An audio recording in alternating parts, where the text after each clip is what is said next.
Oi pessoal, tudo bem? Meu nome é Isabela Gomes da Costa, sou anestesista aqui em Maringá, trabalho com anestesia de pets não convencionais e de cão e gato. Vim falar com vocês sobre um assunto que eu gosto tanto, queria agradecer o GEAS, pela oportunidade de vir falar aqui sobre esse assunto que eu gosto tanto, que é a anestesia e analgesia de pets não convencionais. Bom, para começar, eu vou falar principalmente dos 4 grupos, que a gente mais trabalha, que a gente mais vê no dia a dia. Porque senão aqui seria uma aula aí de 3 dias só de falar de anatomia de cada um. Então, vou falar sobre aves, lagomorfos, répteis e roedores, tá? Então, aqui já nesse slide a gente consegue ver que a anatomia varia bastante, né? Principalmente entre um grupo e outro varia muito, mas mesmo dentro de um mesmo grupo ela pode variar, né? Como a gente pode ver aqui nos répteis. E também a gente pode ver aqui nas aves, comparando, os répteis com as aves. Olha como a anatomia muda totalmente, né? Nas aves a gente tem saco aéreos, tem ossos pneumáticos, então tudo isso a gente deve se atentar e sempre estar estudando, para fazer uma boa anestesia. A gente tem que saber quem que é o animal que a gente está trabalhando, para então fazer uma anestesia de qualidade, para a gente saber o que a gente está fazendo, né? Bom, outro ponto muito importante, é saber farmacologia, gente. Matéria aí do primeiro, segundo, terceiro ano, fica na nossa cabeça, tem que estar sempre na nossa cabeça. Então, a anatomia é muito importante, a gente precisa saber onde estão as veias, Como que a gente vai canular se a gente não sabe onde que está a veia? Ou qual que é a veia que a gente está canulando? Fisiologia, tem que saber como que esse corpo se comporta, Para ver o que a gente vai fazer na anestesia, se isso tá certo, se tá errado, a gente tem que saber o que é normal para saber o que tá errado, Então, sobre farmacologia, a gente precisa saber a farmacodinâmica e farmacocinética de todos os fármacos que vamos utilizar, claro, E em cada espécie, em cada indivíduo, Porque cada fármaco se comporta de um jeito no indivíduo também, Então, sobre absorção, como que esse fármaco é absorvido, onde que ele vai ser metabolizado, como que vai ser a eliminação desse fármaco. Então, a gente tem que estar tudo isso em mente, porque além de ter aí várias espécies, vários animais que a gente trabalha, também podemos ter comorbidades ou não, E isso vai interferir na nossa anestesia. E dose varia muito, gente, varia de espécie, de animal para animal. Então, de um coelho é uma dose, porquinho da Índia é outra dose. Dentro do grupo das aves, por exemplo, num pardal é uma dose, num avestruz vai ser outra totalmente diferente, Então a gente tem que saber com quem a gente está trabalhando, para saber o que nós vamos fazer, qual a dose, qual o fármaco. Pensando nisso, temos que saber também toxicidade na espécie. Então, a amoxicilina, por exemplo, é tóxica em coelhos. Então, a gente não pode fazer, A ampicilina, que como eu coloquei também é tóxica para coelhos, então não podemos fazer. Bom, então como nós temos espécies diferentes todo dia, a gente trabalha com muitos animais diferentes, Cada anestesia é um desafio diferente, cada animal que você vai atender na clínica também é um desafio diferente, Eu indico bastante esse livro, que é o Formulário de Animais Exóticos, tem tanto ele em português, que é a 3ª edição, e ele tem em inglês na 5ª edição. A 5ª edição, pelo menos da última vez que eu chequei, ainda não tinha ele em português. Mas dá pra ler tranquilo, Então é só saber o nome do fármaco. Então ele tem a parte de anestésicos, tem a parte de analgesia, tem a parte da clínica que você vai usar bastante, de antibióticos, antifúngicos. Vai ter a parte de fisiologia também, dos animais. Aí tem vários grupos dentro desse formulário. E a gente se baseia bastante tanto na clínica quanto na anestesia de pets não convencionais nesse livro. Particularidades de cada espécie. Então, voltamos para a fisiologia, para saber o que é normal, para saber se está alguma coisa alterada ou não. Frequência cardíaca, frequência respiratória, temperatura. Capnografia pode entrar aí também na parte na anestesia, não no pré-operatório. Saturação de oxigênio, como se comporta o organismo no animal, como que é a respiração desse animal, o comportamento. Temos que saber o que é normal para saber o que está anormal. Então é muito importante conhecer esse animal antes do procedimento cirúrgico. Se não conhece, avaliar ele um pouquinho, né? Chega um pouquinho antes na clínica, senta, avalia esse animal, como é que ele tá, avalia como que tá a postura, avalia como que ele tá se comportando na clínica. Temos que saber o normal de cada espécie, de cada animal, mas também temos que saber do indivíduo, tá? O que é anormal pra gente saber o que está anormal, se tem alguma coisa anormal também no pós-operatório. Quem vai saber mais do comportamento do indivíduo é o proprietário, mas muitas vezes também temos pacientes de vida livre. Então a observação é muito importante. Jejum. O jejum vai variar muito de animal para animal, tá? De espécie para espécie. Coelhos, por exemplo, jejum alimentar aí é recomendado de 1 a 2 horas. Tem gente que recomenda um pouquinho mais, tem gente que recomenda um pouquinho menos. O que eu faço? Eu não peço jejum. Eu faço jejum a hora que eu chego na clínica, a hora que eu vou arrumar o meu material, né, o aparelho de anestesia, o monitor, arrumar o centro cirúrgico. Então, é esse tempinho que o paciente vai fazer um jejum. Um coelho, por exemplo, eles não regurgitam, então não precisa de jejum pré-operatório para isso. Então, meia horinha, 1 horinha aí vai ser o jejum, que é o tempo de eu arrumar tudo no centro cirúrgico, é o tempo da gente pegar o animal para mexer com ele para o procedimento cirúrgico, né, até fazer uma medicação pré-anestésica, por exemplo. Mas o jejum vai variar bastante. Por exemplo, coelho eu praticamente não faço, né? Fica aí de meia hora a 1 hora de jejum alimentar. Hídrico eu não faço, eu deixo a água ali. Mas uma serpente, por exemplo, aí pode ter um jejum de 72 horas. Olha a diferença, né? De minutos para 72 horas. Varia bastante. Bom, e sobre exames pré-anestésicos? É um desafio ainda, tem muitos animais que não tem como. Numa emergência, às vezes não dá tempo de fazer exame, né? A gente já tem que intervir aí no animal para ter o melhor prognóstico quanto antes, né? Mas que sempre que for possível, o ideal é ter um exame pré-anestésico, um exame de sangue, um raio-x de tórax, às vezes depende qual é o procedimento que esse animal vai, qual que é a queixa, né? Mas pelo menos um exame de sangue tem que ter. E dá sim para coletar, né? Eu tomei a liberdade aqui com a Isabela da Exotic Vet, peguei algumas imagens dela coletando sangue de alguns animais, para vocês verem que é possível, né? Independente se for, por exemplo, um twister, tem como coletar. Às vezes a gente precisa dar uma sedadinha nele, só com anestésico inalatório, uma coisa aí de 5 minutos, não passa disso. Dormiu, coleta o sangue, acordou. Então aqui nessa imagem, ó, a gente pode ver um papagaio, né? Amazônia estiva, coletando sangue, sempre de luva, gente, sempre, para qualquer animal que você for mexer, o ideal é sempre estar de luva, tá bom? Independente do que você vai fazer, né? Então aqui, como eu falei, um twister, né, coletando aqui o sangue, ele tá anestesiado, esse é um baraca neonatal. Então ele foi anestesiado apenas com isoflurana, mais pra frente vão ter fotos de como é feita essa anestesia, né? Coletando sangue, uma calopsita. Então, gente, ó, a gente pode ver aqui que tamanho não é documento, né? Tem como coletar exame sim. Sempre que possível, isso vai garantir uma segurança muito maior no procedimento cirúrgico, né? Se tem alguma alteração, a gente já sabe. Se for algo que dá para tratar antes, a gente já trata. Se for algo que eu tenho que tomar mais um cuidado na anestesia, eu já tô sabendo que o animal tem, né? Então, aí eu consigo ter esse cuidado maior nessa parte. Então, vamos falar agora da parte legal, né? Vamos falar, a anestesia ela é dividida em etapas. Então, para não ficar muito maçante, eu vou explicar mais ou menos como que é cada etapa, né? E o que é feito em cada etapa da anestesia. Bom, para começar, a gente tem a medicação pré-anestésica. Mas o que é isso? É uma medicação que a gente faz antes da indução do procedimento cirúrgico, né? Da indução anestésica para cirurgia, para o animal relaxar, para evitar estresse, para já ter uma analgesia aí. Então, esses animais, eles se estressam muito fácil e esse estresse pode até matar, né? Então, a gente sempre tem que pensar nisso. Então, sempre que for fazer uma contenção, isso eu não coloquei aqui no slide, mas é muito importante falar. A gente tem que fazer uma contenção que não é para o animal se machucar e nem pra gente. Mas não é para fazer uma contenção para segurar o animal para ele sentir dor e não se mexer. Eu só vou conter ele, vou posicionar de um jeito que eu consigo fazer o que eu preciso, por exemplo, uma medicação intramuscular, mas sem que ele se machuque e sem que ele se estresse, tudo bem? Então, essa medicação pré-anestésica a gente faz então para evitar estresse que o estresse também libera muita catecolamina e isso também é deletério na anestesia. E isso repercute na anestesia, tá?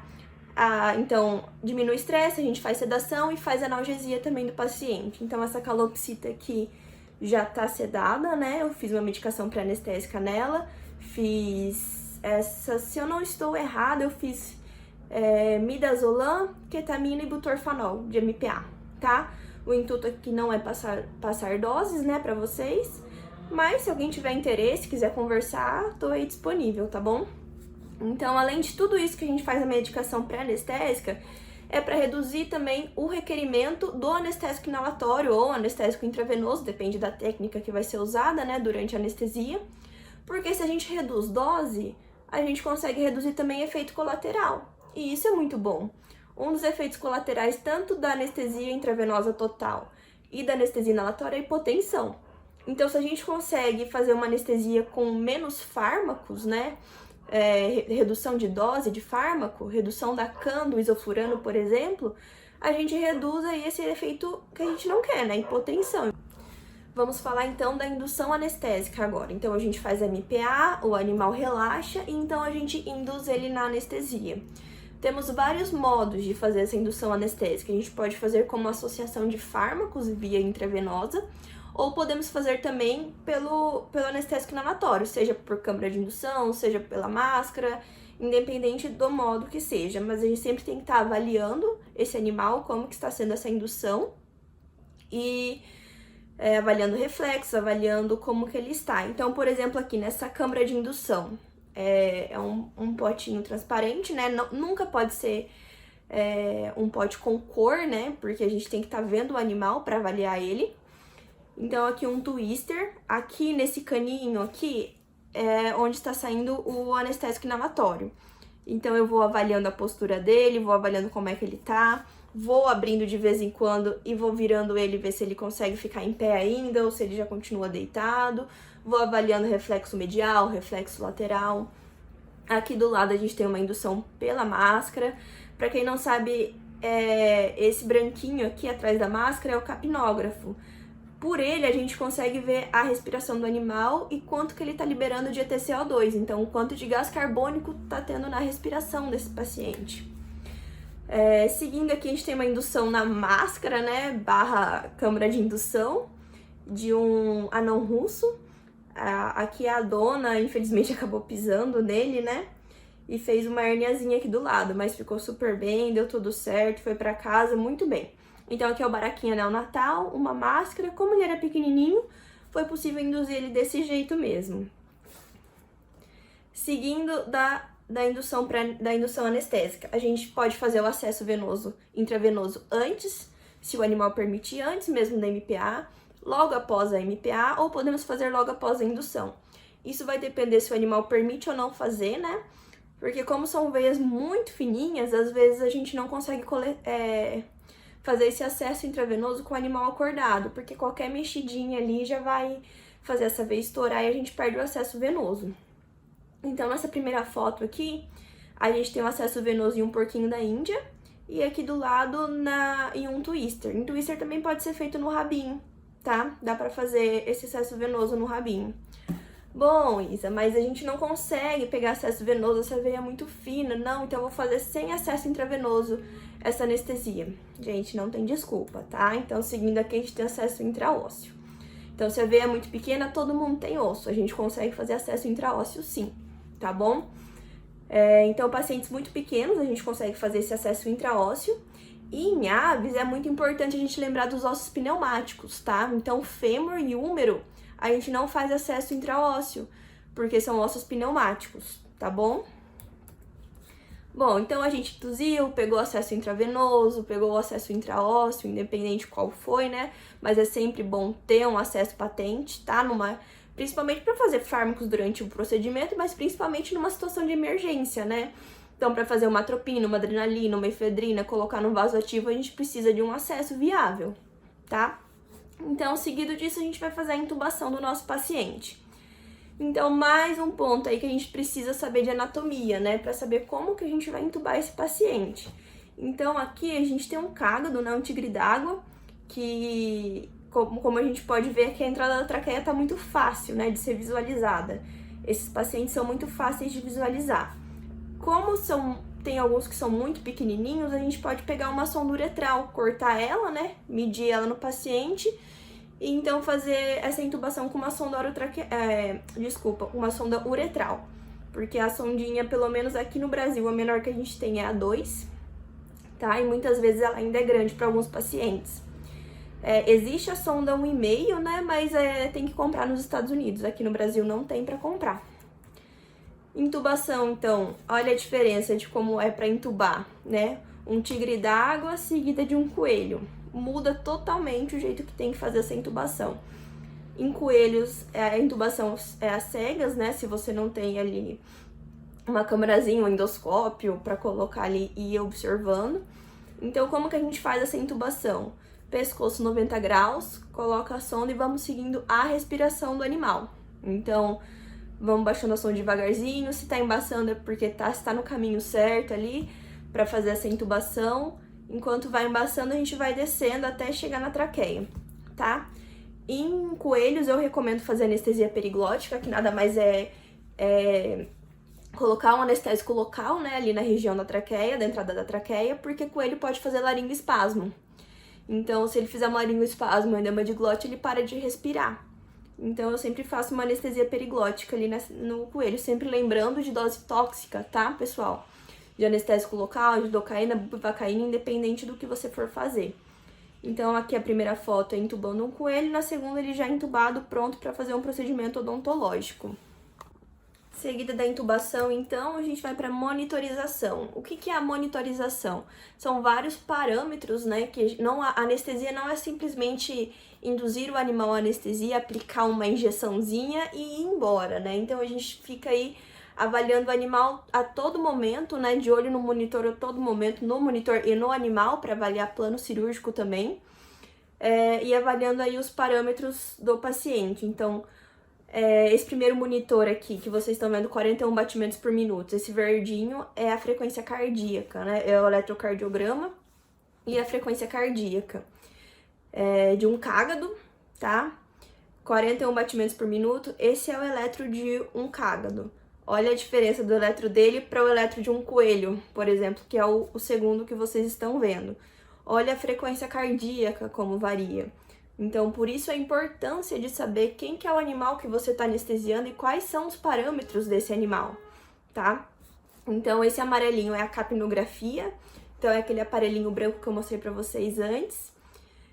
Aqui, esse 6 é a frequência respiratória e 15 é a frequência respiratória do coelho, tá? Coelho a gente pode deixar até esse aqui tava até um pouquinho profundo, ó, a gente podia deixar aí 20 movimentos por minuto de frequência respiratória.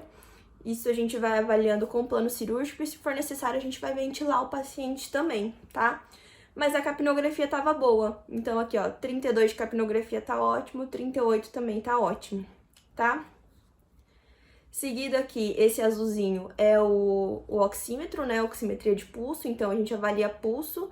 E na onda pletismográfica a gente consegue avaliar também aí a incisura dicrótica, se o animal tá vasoconstrito, vasodilatado ou normoconstrito também, tá bom? E pressão normalmente eu vejo pelo Doppler, tá? Eu não gosto muito da oscilométrica, eu gosto muito mais do Doppler, eu acho mais confiável.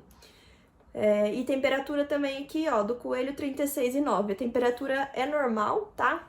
Ela ir diminuindo aí durante o procedimento cirúrgico, mas sempre a gente tem que estar atento para o animal não ficar hipotérmico também. Então, sempre manter aí no tapetinho térmico, luvinhas, bolsinhas quentes, colocar meinha na patinha do animal, sempre manter a temperatura mais fisiológica possível, tá?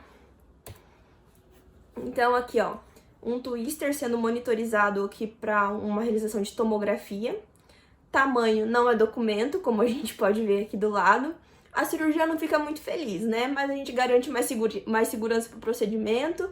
E a anestesista gosta disso, né? Bastante cabo, bastante coisa pra gente ver tudo o que tá acontecendo mesmo. Então, aqui, ó, cabo do eletrocardiograma, acesso intraósseo, o Doppler, para avaliar aqui a frequência cardíaca também, além do eletro. Oximetria de pulso, aqui o baraca neonatal, né? Ele diminui espaço morto. E temperatura aqui na boquinha do paciente. Bom, então, só recapitulando tudo aí.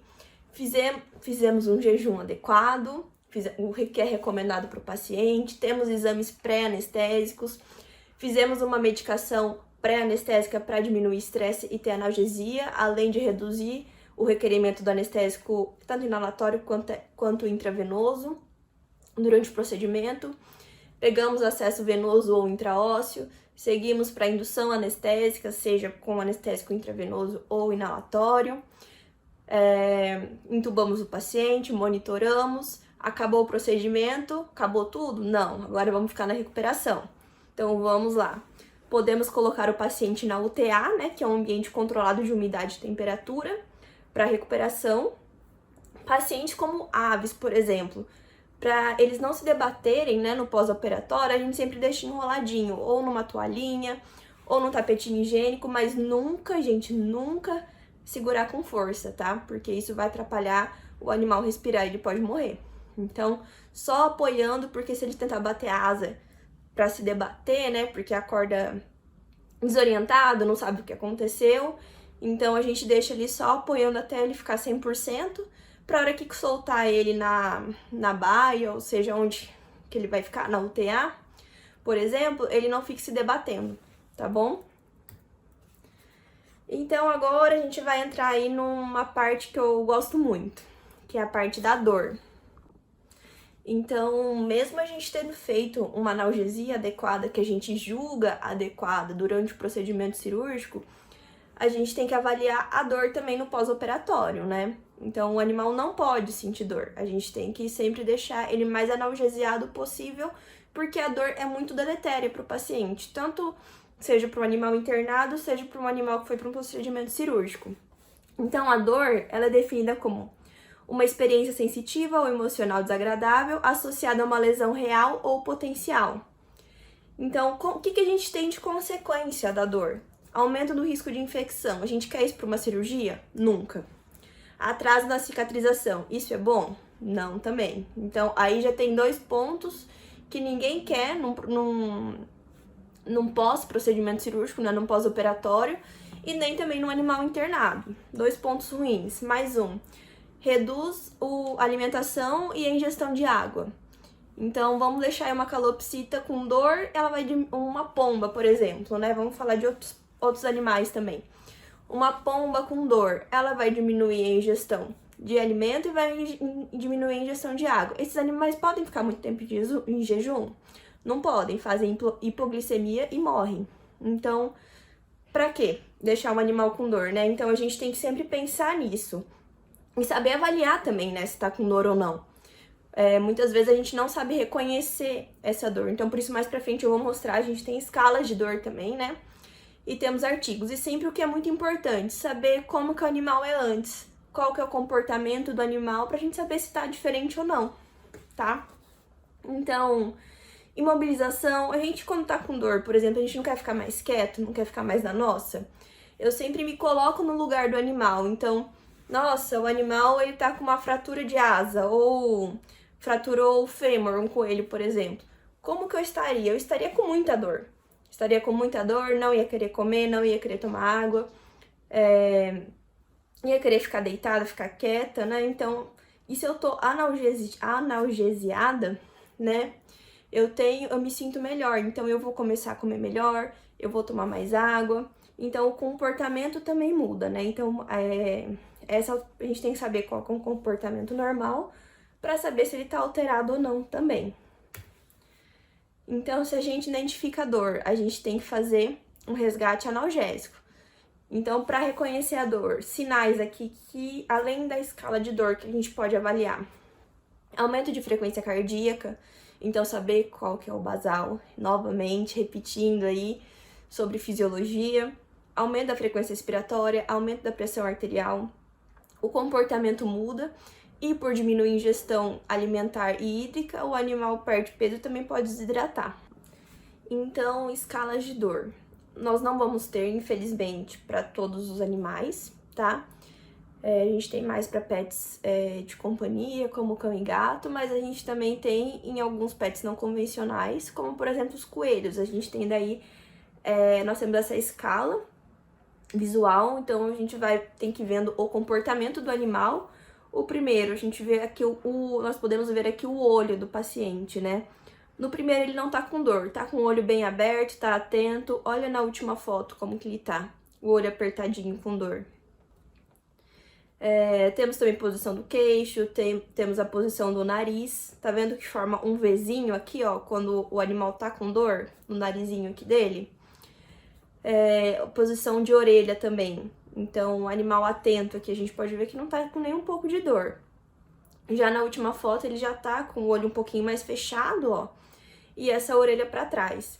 Aqui temos uma segunda escala de coelhos também, é a mesma que a gente consegue ver um pouquinho melhor a diferença aqui, ó, do olho, por exemplo, do nariz formando um Vzinho, das orelhas. Então, essa é uma escala subjetiva, né? Na verdade, toda a escala de dor acaba sendo um pouco subjetiva, então por isso a gente sempre fala que tem que ser o mesmo avaliador sempre. Então, a mesma pessoa que vai avaliar esse animal antes do procedimento cirúrgico, ou como chegou esse animal, avaliar ele logo depois do procedimento cirúrgico, e durante o dia também, né, ou à noite, assim, nas próximas horas pós-operatório, tem que ser a mesma pessoa para continuar avaliando, porque de uma pessoa para outra varia bastante como que é essa avaliação. Então, sempre a mesma pessoa avaliando, tá? Então, temos aqui em ratos também a escala, mesma coisa. Posicionamento do olho, posição de orelha. Então, eu deixei aqui para vocês verem depois, tá? Essas escalas, é só escrever também lá no Google esse nome da escala, que já aparece lá na hora nas imagens, dá para todo mundo ter. Isso é muito importante ter. Não só para quem é anestesia, tá? Mas para quem tá na clínica também, para avaliar o paciente. Coloquei aqui para vocês também, tá? 2 artigos bem legais de répteis e aves. Não coloquei de todas as espécies para não ficar se estendendo muito também, tá? Mas são 2 artigos muito legais também para quem quiser ler eles na íntegra depois, tá? Que são essas considerações sobre dor e analgesia em répteis, da Laís Veloso Garcia. Muito bom, na verdade é um trabalho de conclusão de curso, um TCC. Faz aí uma revisão super boa. Tá? E aqui nessa revisão a gente pode ver alguns sinais, porque répteis, né, tem essa dificuldade muitas vezes de avaliação de dor, né? Tem aí gente que fala que réptil não sente dor, mas sente, todo animal sente dor. Eles têm receptores nociceptivos, então eles são capazes sim de sentir dor. A gente tem que saber daí estudar as doses também de analgesia, então vai variar bastante de um animal para outro, então isso também é muito importante saber. Não é porque 0,2 mg/kg de metadona é o suficiente para um cachorro que vai ser suficiente para um coelho ou para um réptil, por exemplo. E temos que pensar também no metabolismo dos répteis, tá? Então, intervalos de dose normalmente são muito maiores em répteis do que em outras espécies. Então, aí, comportamento, o que muda? Recuo do animal, ataxia, anorexia, porque para de comer, para de tomar água. Então, isso aí é um parâmetro muito bom pra gente sempre estar avaliando. Mas também a gente tem que levar em consideração que às vezes o animal na clínica, na baia, com gente que ele não conhece, ou outros animais também, né, fica estressado. Então aí também não come e também não toma água. Então sempre saber diferenciar, tá bom? Perda de peso, claudicação, isolamento social, aumento da frequência respiratória, diminuição do enrolamento no sítio de dor, mordidas em áreas afetadas. Então, exóticos fazem muito isso, tá? Eles vão no local que tá doendo e eles mesmos se automutilam, então sempre tomar muito cuidado com isso. Outra coisa muito importante também, quando a gente faz algum bloqueio local, por exemplo, uma epidural, num coelho, por exemplo, epidural ou um bloqueio mais específico, do plexo braquial, por exemplo, se o animal não tá sentindo também a região, ele pode mutilar porque não tá sentindo, tá? Então, sempre ficar de olho e observar esse animal até esse bloqueio passar e observando o comportamento do animal também, porque isso varia, né? Cada animal tem o seu comportamento, cada animal se comporta de uma maneira frente a cada estímulo doloroso, por estar na clínica. Então tem animais que são mais tranquilos, gostam do convívio com mais gente, não ligam de tem outros animais ali, outros cheiros, né? Mas tem animal que se afeta bastante com isso. E mudança de coloração e cores apagadas também, a gente pode ver bastante em répteis, tá? Quando estão com dor. Bom, e só para finalizar esse trabalho ainda da Laís Veloso, vai falar sobre a fisiologia da dor, vai explicar certinho como funciona nos répteis, tá? E vai falar sobre um pouco de tratamento da dor também, tá? Eu recomendo bastante esse trabalho aí para vocês lerem depois. E seguindo, a gente tem daí de aves, tá? Da Alexandra Tiso, o uso de analgesia em aves, que é muito importante. Gente, eu bato muito nessa tecla de analgesia, porque eu sempre me coloco no lugar do paciente, como eu já falei pra vocês, tá? Então, é melhor pecar um pouquinho pelo excesso do que pela falta. Porque, como a gente viu, a dor ela vai ter muitas consequências para esse indivíduo. Tanto que seja um animal internado, ou tanto que seja um animal no pós-operatório. Mas no pós-operatório, principalmente, também vai ter muitas consequências ruins, tá bom? Então, aqui é pra gente falar um pouquinho sobre o reconhecimento da dor. Então, a maioria das aves são presas, então elas tendem a não expressar essa dor. Então, por isso que é importante saber o comportamento. Então, elas só vão mostrar que estão com dor quando já tá muito grande isso aí, tá sentindo muita dor há muito tempo. Porque se elas mostram na natureza que estão com dor, então elas vão ser presas mais fáceis. Então, não quer chamar a atenção dos possíveis predadores. Então, observar cuidadosamente as mudanças comportamentais. Isso é legal explicar para o dono também, para quem trabalha com clínica, explicar para o dono em casa. O dono é o que mais vai saber te falar se mudou ou não o comportamento dessa ave, porque ele que tá com ela sempre, né? Então, agressividade, ela era boazinha, começou a ficar agressiva. Ou, ao contrário, também é verdade, era agressiva e tá muito boazinha, então alguma coisa tem. Agitação, então fica inquieta. Depressão, ou fica quieta demais, a gente tem aí sempre os extremos, né? Alterações posturais, relutância em se mover, porque tá com dor, por exemplo, na pata, né? Ou dificuldade em se manter em estação e também perda de peso por diminuir a alimentação, tá? Gente, era basicamente isso que eu queria passar pra vocês. Não quis deixar uma coisa muito maçante, tá? Então eu fui explicando as etapas da anestesia e também um pouco sobre analgesia nos principais grupos aí que a gente trabalha. Mas tem muita coisa ainda pra gente aprender, muita coisa pra gente ler, muitos artigos saindo recentemente, tá?